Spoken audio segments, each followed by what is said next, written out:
तर मंगेश आज कुठे चाललोय आपण? विहीर उपसायला.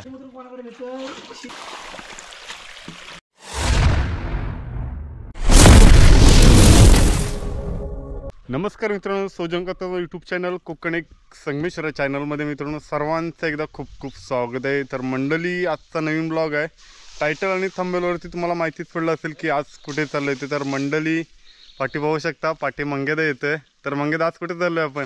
विहीर उपसायला. तर विहीर उपसायला. कारण मित्रांनो आज एप्रिल महिना चालू झालेला आहे. गुढीपाडव्यानंतर ही एप्रिल महिना चालू झालेला आहे आणि मे महिन्यात मित्रांनो आमच्या इथे पाणी येत नाही. कारण नळाला पण पाणी नसतं. ग्रामपंचायतीकडून जे पाणी येतं ते पाणी आहे घरात प्रत्येकाच्या घरी जात नाही. पण मित्रांनो ज्याच्याकडे जातं ना तर खूप जातं आणि ज्याच्याकडे घरी जातं ना तर मित्रांनो पाणी जात पण नाही.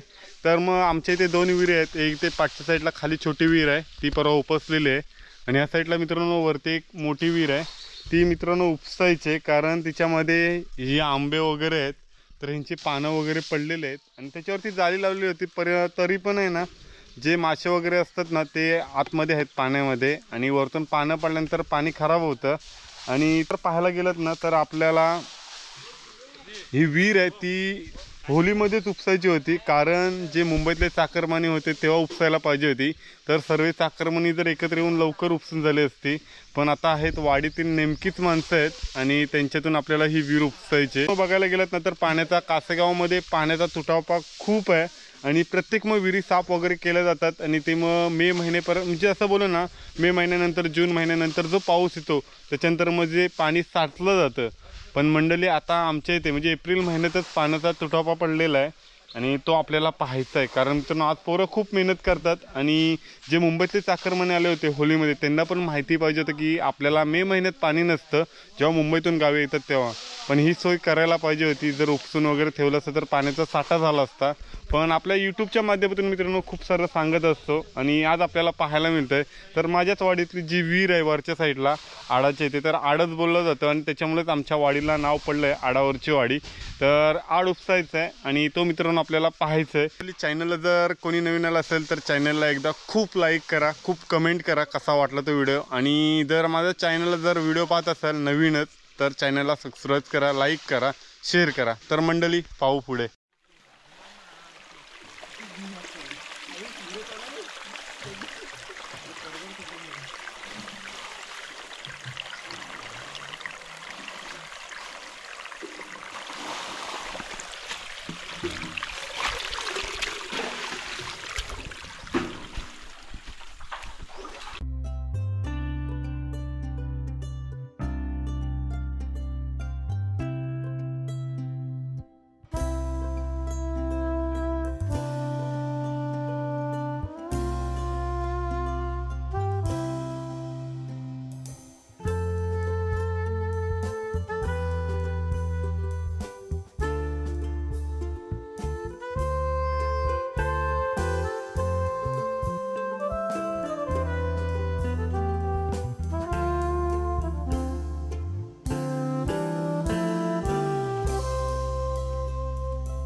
आपल्या वाडीतली मुलं आलेली आहेत आणि ते मित्रांनो सर्व आड उपसून झालेले आहे, ते पण तुम्हाला पाहायला मिळणार आहे.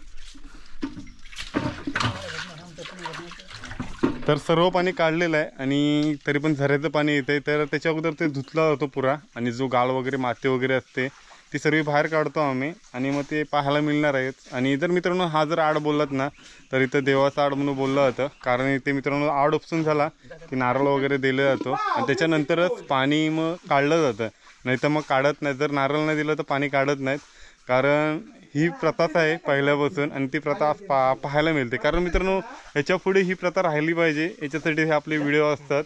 कारण मित्रांनो ह्याच्या पुढे करतील न करतील काय सांगू शकत नाही. जो तो बॅग घेतला आणि मुंबईला निघाला आहे.